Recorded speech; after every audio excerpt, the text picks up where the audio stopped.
Hi everyone, my name is Paige and you're watching Elevate Filipino TV. It's the place where you want to be to discover possibilities, unlock your potential so you can finally create a life and a business that you love.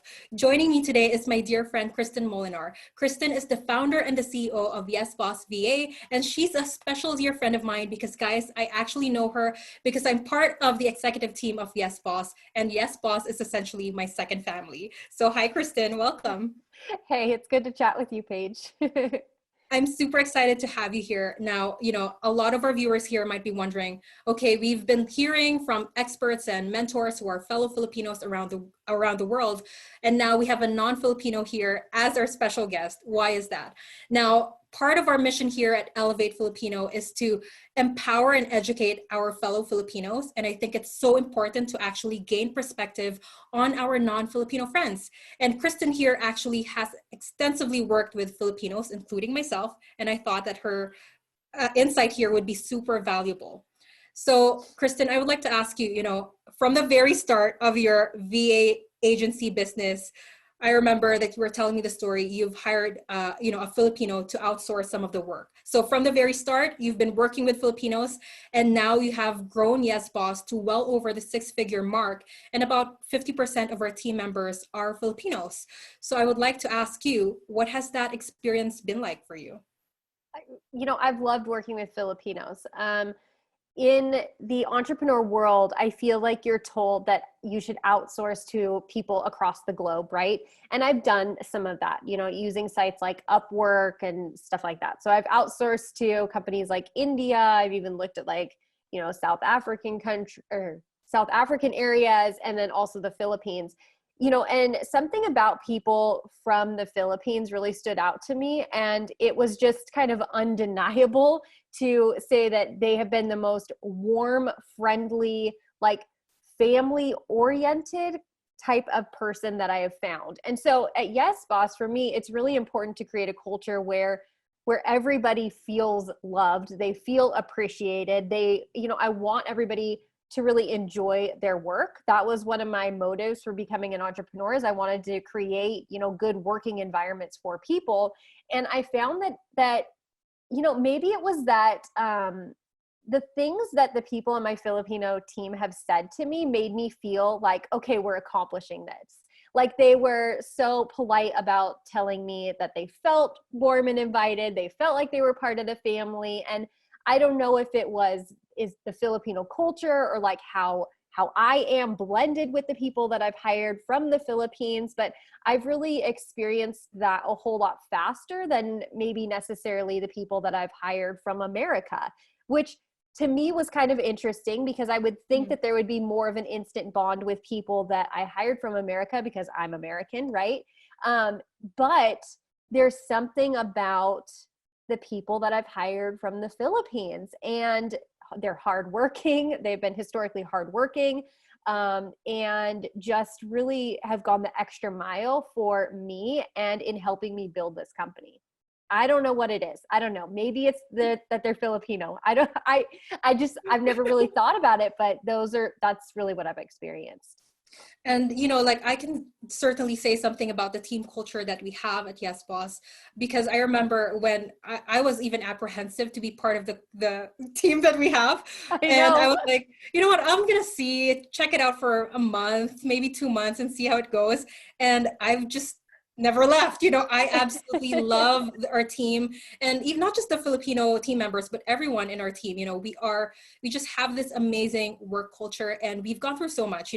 We've we were down to one client at some point and 3 team members, and now we've grown, we've hired so much, and we've just gone through so much together.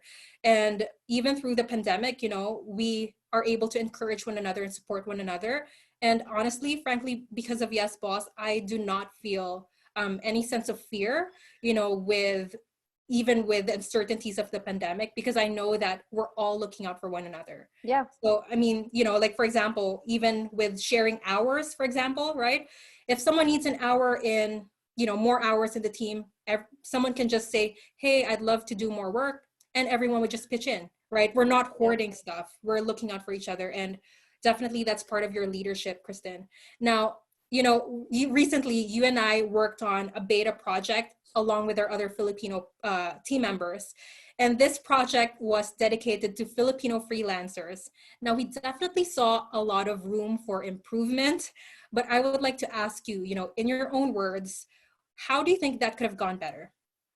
Yeah, we did. And, to fill everybody in that's listening, what happened is I really felt during this pandemic, I really saw this need and this shift that there was a lot of people that were going to be moving their businesses online. And there was going to be this big boom of a need for virtual assistants. Well, I have a lot of experience hiring from the Philippines. And I thought, I could really help people in the Philippines figure out how to build their own virtual assistant business. I have seen that a lot of people that are virtual assistants think about online work more as like an employee. Whereas when my background is first I failed at entrepreneurship, then I became a virtual assistant, but my background is in being a virtual assistant. And I brought with me this like business mindset and this like CEO mindset. So I thought, I could use this information about my journey, what I've learned, and I could teach people in the Philippines because heck, like if you just put the right strategies in place, you could not just be a virtual assistant, but you could have a small virtual assistant agency. I mean, I'm talking a micro agency, like, 5 to 10 clients or something like that. And you could make so much money. Like I just saw so much potential specifically for Filipinos working with Americans. So anyways, what we did is we launched a program. I put together a course, excuse me. I put together a course and we did a long launch on this, like a live launch. I'm so sorry. I need to take a drink. No worries. I'm so sorry about that. Okay. So we decided to do a live launch, like a 10-day live launch, and the engagement was pretty good. You obviously see, large numbers come into your group and then a bunch of people drop off. But of the people that hung around, they were literally there every single day. They were engaging. Oh, yeah. They were asking about the course. They were talking with their accountability coaches. They were very invested in what we were doing. So ultimately, what happened though, is when it came to purchasing the course and investing in their furthering their education, we heard a bunch of crickets. Like there just were not a lot of sales. And it was frustrating for me as a business owner, but I really wanted to like figure out what was going on.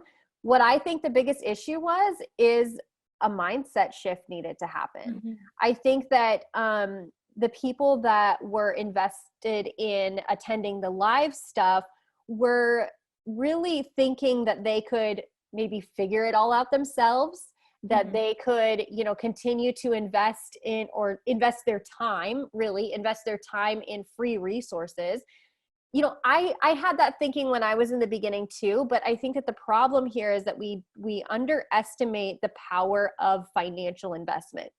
When we financially invest, we're able to cut our time and cut it shorter. Yeah. So see that this is the thing, like money is replenishable. Time is not replenishable. So why are we so willing to give up so much of our time, but unwilling to give up our money? I think it's because we're taught that, money has a ton of value. But really, money should be used to invest and create more money. Money should be used to give you more time. Money should be used as a tool to give you what you want in life, not for like just hoarding it, not for like you would like personal finances. So I think that there was just this, it kind of felt like really deep-seated mindset beliefs that money should not be spent. Maybe you shouldn't invest in yourself. Also, I saw a lot of people not following my advice, like being excited about what I was saying, teaching that you needed to treat your business like an entrepreneur, but tons of self-doubt. And if I could talk about that for a second, I'd love to, because self-doubt is actually something when I'm hiring other people, as I don't know if this is an American thing, I'm not sure what it is, but if I sense any doubt in the person that I'm hiring, whether it's, somebody to have me as their client, or somebody to come in on the internal team, if I sense any lack of confidence, I don't want to work with them. Like I lose confidence in the people that don't exude confidence for themselves. Oh yeah. Yeah. And so I think that not only was that lack of confidence preventing people from taking steps forward in their business, but it also will continue to prevent them from being able to build that business that they want, because you have to figure out how to like do something that you can find confidence in. And sometimes it's like fake it till you make it a little bit, or, I guess not many people are going to give this advice, but maybe it's like undercharge a little bit so that you can build your confidence and then start charging more. Do something so that you can find that confidence. And I think that was really lacking, and that really was sad to me. Oh yeah, like I just want to pitch in here. I actually learned a lot from you. I'm able to put this show together, and guys, if it weren't for the help of my virtual assistant, I would not be able to pull it off, right? And I learned that from Kristin. I remember when I first did my show, I was trying to be very penny pinching in every department in my business, right? Like I was trying to do it all myself. And what happened was I was bottlenecking my growth. And so I learned from Kristin, you got to hire someone to help you. And I have to, I'm forever grateful for Kristin for showing me the value of teams and for showing me the value of outsourcing, because you really can't do it by yourself. And when I'm looking for a team member, when I was looking for my VA, I certainly was looking for that confidence as well. Like sometimes the skills that you have on your resume doesn't even say much than how you present yourself when you're on the video interview. Absolutely. Yeah. I couldn't agree with you more. And so, one thing that I want to ask you, Kristin, because you've worked with entrepreneurs across the board, you actually consider yourself an entrepreneur enthusiast. And, you have clients, you've dealt with clients who are from startups or newbies all the way to well-seasoned and established entrepreneurs. And, you touched on this a little bit in your conversation earlier, but I want to ask you, have you seen any universal trend among entrepreneurs that often keep them stuck? Oh, the trend that keeps people stuck. Yeah, I think that this is like a twofold answer. The getting stuck in the DIY, I really, I could just harp on this forever, doing it yourself, everything, do it yourself. But I also think paired with that becomes a perfectionist mentality. I feel like for me and for the people that I've seen, moving your business forward often means letting go of the need to be perfect. And what I've found is you cannot be perfect, because until you've taken that step, you don't know what that step looks like. Like it's impossible to know in the entrepreneur journey, what each step has to look like and what you need. And, the perfect message or the perfect look or whatever really keeps you in stalemate. I have seen people also, their perfectionist limit their ability to ask for help or sabotage when they ask for help. I don't know, Paige, if you recall this one particular client of ours that was a complete perfectionist, and like we couldn't do anything to help her. It was even more work for her actually outsourcing to us, because she just needed, that line needs to be a certain color, and that font needs to, the spacing needs to be different. And it's like, I think what we need to realize is that the things that we notice, other people don't notice, and they don't hold us back from success. I think the biggest highlight of this for me was probably the most successful client that I've ever worked with. He was one of my very first clients. He stayed with me for 4 years. And when I heard about like this lavish lifestyle he had, and like all these, he had multiple businesses. He was constantly investing in new businesses. When I looked at some of the work product, I thought, what? Like this is the business that's making a ton of money, versus when I worked with a lot of people, when I was doing a Christian entrepreneur community, I had a lot of coaches and consultants that I had met through that community. And so when I would talk to people who had a perfect website, I would get to know them more intimately. And I found that they actually weren't that successful. And it was so interesting to me, because, the people that are interested in like let's just go. Let's just take a step forward. My objective is to move. My objective is to not DIY, not, get stuck in the perfection, but how can I leverage my resources now to move forward, versus the other people that are like, I'm more interested in what my appearance looks like. I want to look like I'm successful. The people that are successful, they don't really care if they look successful. Mm-hmm. They have other motivations. Like the motivation is to have freedom. The motivation is other internal things. So yeah, I think at the root of it is like doing it all yourself, not leveraging, people, processes, and finances. And then the other side of that is that perfectionist, which I think keeps us in that DIY. And I mean, now in this online space, a lot of the times the marketplace actually makes DIY look good. Like, oh, you can build your own website by yourself, like they think it's like such an amazing thing. Yeah. But it often keeps people stuck. And I certainly was in that rabbit hole where I was trying to figure it out by myself. And you just can't scale and do so much more. You could do so much more if you just let go and hire someone. In fact, if you're such a perfectionist, why not hire someone who is an expert at what you want to get done? Yeah. I've found personally that hiring has enabled me to do things and to have a company that's beyond me. So, I think a lot of people take such pride in like their business is them, but I take pride in the fact that my business is bigger than me. Like my business is a result of you and everybody else on the team and all of us that come together and contribute to Yesboss. If it were up to me, my business would be limited to me. Mm-hmm. And so I think we have to be really realistic about, the fact that we aren't the best of the best. We can, I think that I'm great. I think that I'm a good CEO, but I don't think I know everything. I also think that when things are left on my plate, like they're probably not going to get finished. I may like shortchange myself, but these are the things that like bringing your team and inviting your team in is going to do. So I want to make sure that when we're talking about delegation, I want to say it's more than just giving tasks to other people. So it's not just this handing over, it's really inviting people in and sharing the vision of your company with them. That's where the true magic happens beyond just checking things off of a task list. That's super powerful what you mentioned, because oftentimes, I think people are scared to hand something off to someone and thinking, oh, they're not going to do an excellent job. And really the key to that, as you've shared here, is you have to enroll your team members in your vision, because when they're enrolled, they end up actually doing it with love. They actually care about the business as if it's their own. And I think definitely you did that with how you lead the Yesboss team. So Kristin, I'd like to ask you, when we jump into entrepreneurship, our dream is to work less and make more. We want to work less hours and make more income and make more impact.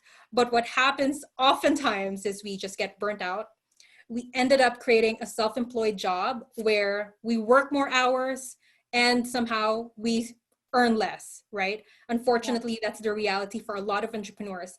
And so I would like to ask you, you're the expert at work less, make more. What is the secret formula for this?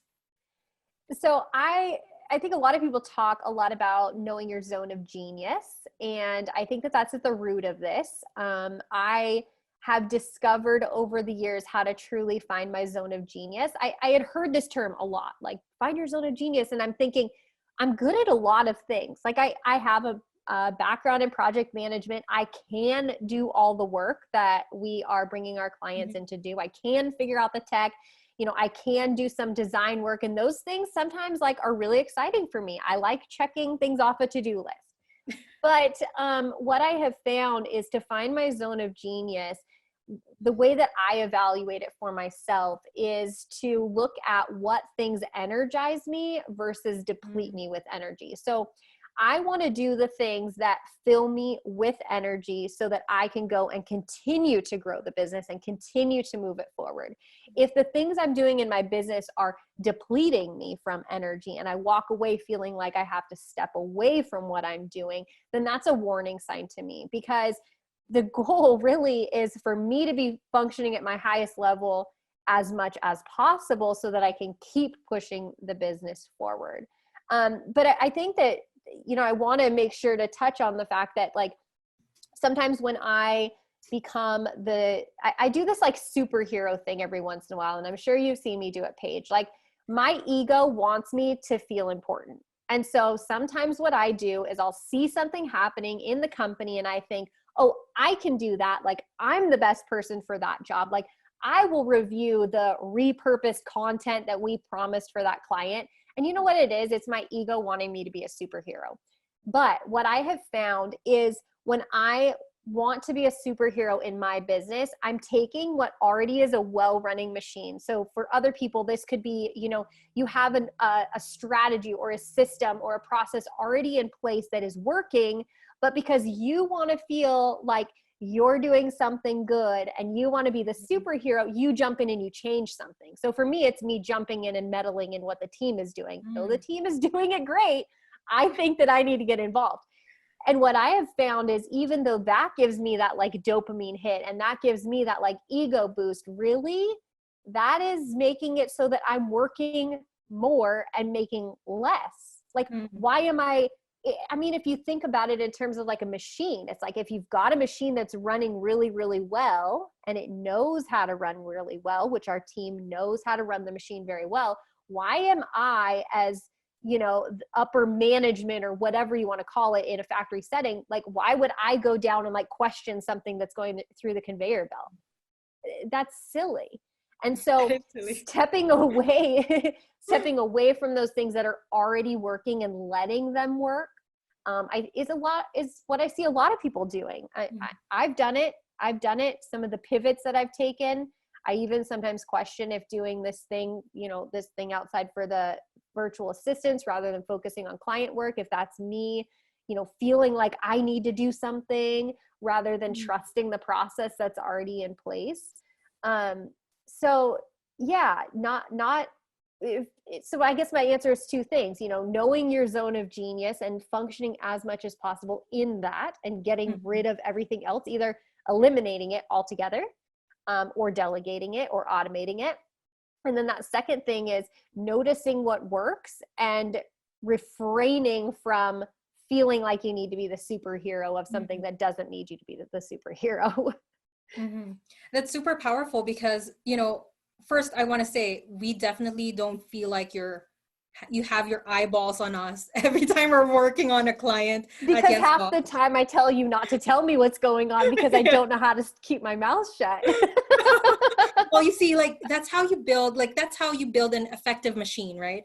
Like if your team members, if the people you hired feel like you don't trust them, they're going to end up doing a crappy job, right? Or they're going to be so dependent on you, because I've built that also. I've built team members that came to me with problems and I solved their problems for them rather than pushing the problem back and saying, well, how would you solve this problem? And ultimately those people were more dependent on me, and it was better for me to just do the work for myself. So I had created dependency, and that was bad. Sorry for interrupting you. That was just a point that I felt was like, have to talk about that one. Well, yeah, I mean, it's super powerful. And I like that you touched on to explaining zone of genius. A lot of people get stuck on this too, because they're like, well, I love doing a lot of different things. I'm passionate about a lot of different things. What is my zone of genius?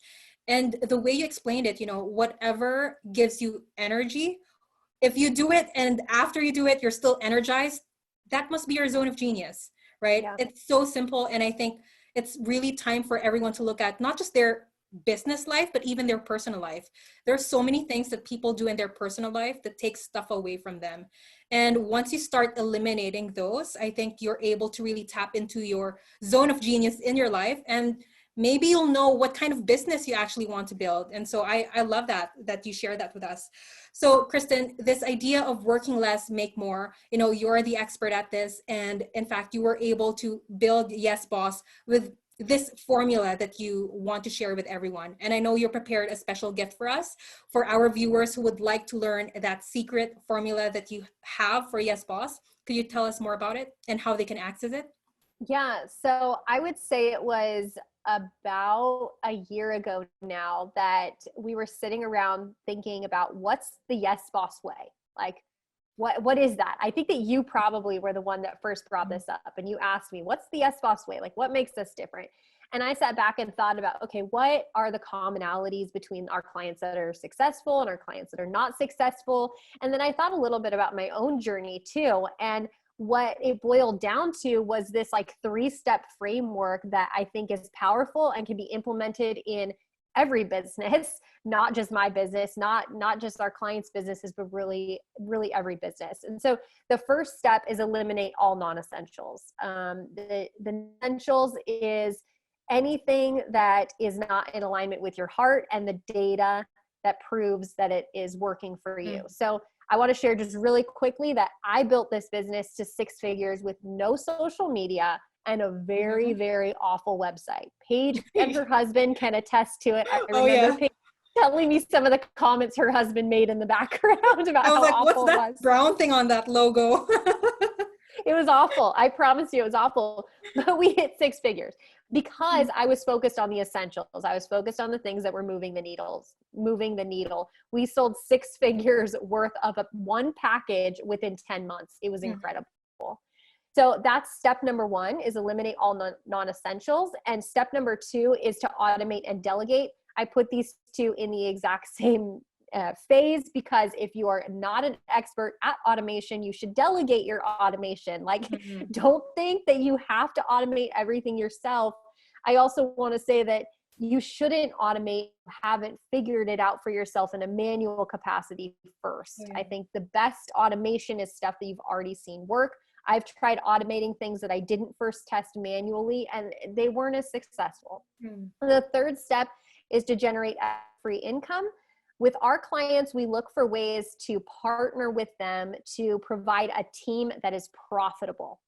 This is something that gets overlooked by so many people. They think that when they bring on a team is an overhead expense. And from my experience, if you're strategic about your team is your most profitable asset. So people that are saying they can't afford a team, you can't not afford a team. Like, if you want your business to make more money, then you need a team. You just need to think about how to build a profitable team. And so we do that with our clients. We want to make sure that we are more than paying for ourselves. So if you're interested in, the first step of this process, which is eliminate non-essentials, that for us is like, you cannot move forward to any of those other parts of your business until you look at that. I have a freebie that you can get at yesbossva.com/work-less-make-more. It is my blueprint. I have a training and then a workbook. It's simple, but it's powerful. And I don't think that people investigate what they're doing in their business enough. I can promise you, if you look at this workbook, you'll probably shave an hour or 2 off of your day every single day. I built my business working an average of 5 hours per week. I promise you, you don't have to burn yourself out to build a successful business. Yes, I'm so excited, guys, because definitely I've seen the blueprint itself. It's very simple, but yet it's so profound when you actually take the time to not just read through it, watch the videos, but actually implement whatever Kristin is teaching. It will, can you imagine like having 5 hours back in your week? Oh my gosh, I'm a mom of 2 and trying to run a business as well. 5 hours is amazing, right? And like what we talked about, time is the most valuable asset. You can never get time back. But in this case, if you actually implement the blueprint, you can get time back, right? You're investing time back to yourself. So definitely, guys, check it out. We will link it all down below. And once again, if you love this segment, make sure that you share it with your friends and your loved ones, because chances are this will change your life, but it will also change your friend's life too. So here at Elevate Filipino TV, our mission is to raise each other up so that together we can shift the culture and be elevated Filipinos. My name is Paige, and this is my dear friend Kristin, and we thank you for watching. We'll catch you again next time. Bye.